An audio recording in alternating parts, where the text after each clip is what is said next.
Сәлем, бүгін біз мойын шандырларын талдайтын боламыз.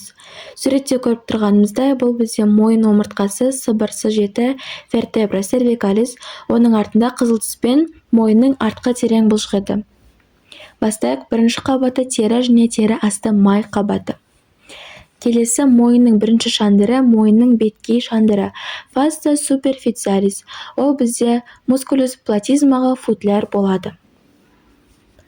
Келесі фасция меншікті фасцияның беткей жапырақшасы, ламина superficialis фасция проприя.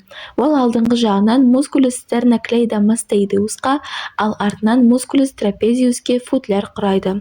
Бүйірінен омыртқа жотасының көлденең қылқанды өсіндісімен байланысады. Солайша мойын аймағын алдыңғы және де артқы деп екіге бөледі. Үшінші шандыры меншікті фасцияның терең жапырақшасы, ламина profundus фасция проприя. Бұл фасция тіл асты сүйегінен төмен орналасқан төрт бұлшықетке де қынап түседі.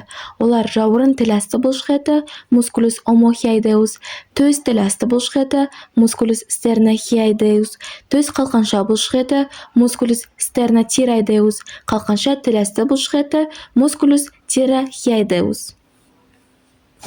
Төртінші шандыр мойын-ішілік шандыр, висцеральды және париетальды жапырақшалары болады. Фасция эндоцервикалис. Висцеральды жапырақшасы жұтқыншақ, өңеш, көмей, кеңірдек, қалқанша безін әрқайсысын бөлек-бөлек сыртынан қаптап жатады. Ал париетальды жапырақшасы барлығын жалпы сыртынан қоршайды және де қантамыр нерв шоғырын қоршайды. Қантамыр нерв шоғыры құрамында бізде жалпы ұйқы артериясы, ішкі мойындырық венасы және кезбе нерв орналасқан. Бесінші шандыр омыртқа алды фасция, фасция превертебралис.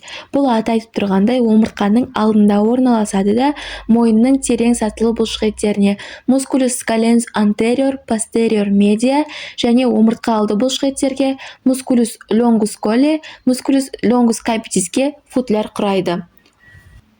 Егер де видео ұнаса, лайк басуды ұмытып кетпеңіздер. Назарларыңызға рахмет.